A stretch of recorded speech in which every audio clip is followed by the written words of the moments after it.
cannot continue that round after round. Oh, a big right hand. Larry is hurt. He's definitely hurt. His legs are gone. I don't know if he's going to be able to survive this round. Larry's nailed again.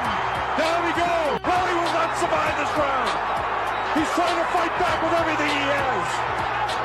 He's trying desperately, but this is not the same age man. He should be hanging on. Nail with the right hand, the left hand. He's going to hang on, or they'll stop the fight. Down he goes. Larry's hurt. It's all over. Tyson already on the stool, his Trevor Berbick. This is round 2. The WBC Heavyweight Championship of the world. Trevor Berbick and Mike Tyson. Tyson goes to work right away, and he gets further in trouble, and he's down. He'll have to take the standing 8 count as he steps right up the counts to 4 and 5 and 6 and 7 and 8. And he says he's okay. 20 years old, Mike Tyson on his way to becoming one of the youngest heavyweight champions of all time. Bangs the body. Wow, with that uppercut is Tyson. Catches him with a right left hook, and he goes down. He goes down. He should be able to get up from this. His legs may be shut. They are. As Trevor Berbick falls back in the rope. I don't know if he's going to be able to continue.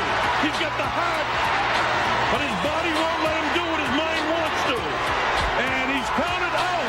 It'll be scored as a knockout.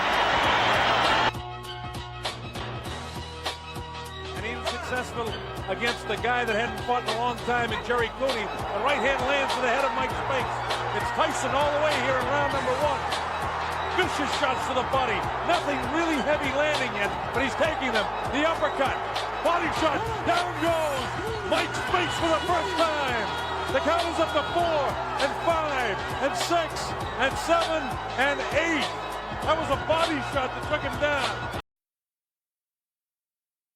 About God, I get emotional. I just get emotional talking about God. When I'm with somebody who really, truly loves God on the level that I love him and understand him on the level that I love him, I feel that way about him. So, most times we could talk about God and you could vibe with someone when they're really not there. So you just go through the motion for your own salvation. You explain to them about Islam and the way of Islam, how it is wholeheartedly and truthfully. You know what I mean? Which there's no compulsion, there's no hatred. It's insane how different religions have different variations, and we're supposedly be the same under the same God, which is Allah. And it's just it's a complex situation when we deal with religion.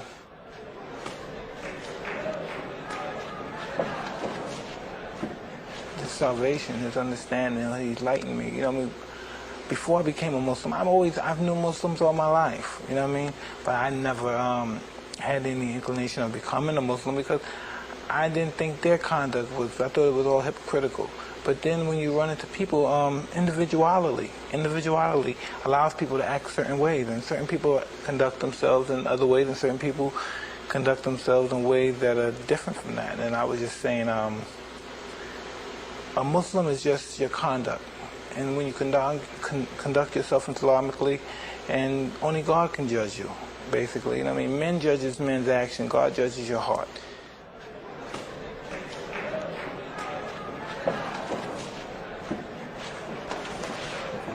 I like to believe so. I like to believe I'm a better individual now. Every now and then I go off the handle and I may curse someone out or be upset. But I keep my salvation with Allah. I try to get on my prayers, and I should pray more than I do. And instead of I pray like probably 3 to 4 times, I should pray the whole 5 times. And I just try, you know what I mean? See, it's interesting, Mike. You've become conservative over the years. I heard you talking about welfare is a bad thing. Private schools may be a good thing. You're concerned about the welfare of your kids. You're concerned about violence. Not that that's a conservative posture. But you've become, in your older age, 31, soon to be, you've become a guy who's become a fairly suspicious and suspect person about the world around you. You have to, because when you think about when people say, well, I want my kid to grow up like me, we're lucky. I'm lucky. My son may not be lucky to survive what I survived. My daughter may not be lucky to survive. I don't want them to be some radical nuts. I don't want them to say, well, we're going to fight for this cause. I want them to say yes, sir, no, sir, and just go to school. And I know people say, you weren't like that, but... You weren't like that. I know, but they may not be lucky and be out there in the streets hustling. I'm just so happy that they're in the situation financially, and they got a good, listen, they got a father that cares about them, and they got a mother who's bright and intelligent and knows all the proper way of taking care of children. And what did I have? I had a mother who was alcoholic, and I had the father who was a pimp, a hustler in the streets. You know what I mean? I don't know if that's going to make them a better person than I am, but hopefully from their situation they get a better life than I had. You used to tell me your dream was to be the champ and to be the greatest champ. Well, I'm talking about big dreams, like after fighting's over, the hell with the world. It's live your life, raise your kids. But I don't got no big dreams like I'm gonna do this and I'm gonna do this and I'm gonna be somebody important and outraged. Nah, man. Maybe being champ or maybe being a fighter, just being one of the guys. You know, that's not nothing serious. People take it more serious than it really is. Life is taken too serious. Life is sometimes, over-exaggerated, I think, sometimes. You told USA Today last week that the biggest mistake you've made in your life was to get involved in boxing in the first place. That's hard for me to believe. Now, all the great things that have happened for you, I mean, there's been a lot of bad things. More bad than good. But not because of the sport of boxing, not because of what you did in the ring. No, listen, boxing exposed me. The people in boxing exposed me. The only reason that other people took pot shots at me because people in boxing did it. When they saw people in boxing, the writers take pot shots, write books, try to get off and exploit me. And inadvertently, they felt that it was okay, they can do it too. So everybody just took shots at me. That's like a guy like me. What chance do I have? I have no chance in this country. I can never have started a good life, a healthy life in this country. Because it's widespread that I'm just a bad apple. Do you have more regrets than you have dreams? Yes. I mean, I'm just happy one fight at a time. You know what I mean? I'm not racing to grab no title. It's one fight at a time and establish my livelihood more so than just anything else. You know, I'm a human being. I've never been perceived as a human being. Never. I've always been perceived as a freak, an animal, some young kid that's the strongest guy in the world, or something like that. I've never been really perceived as an animal because I never broke down or cried or showed much emotion about anything that I endeavored. And so I never really been perceived as like a human. Because when people speak of me, they don't speak of me as somebody with feelings or emotions, anything.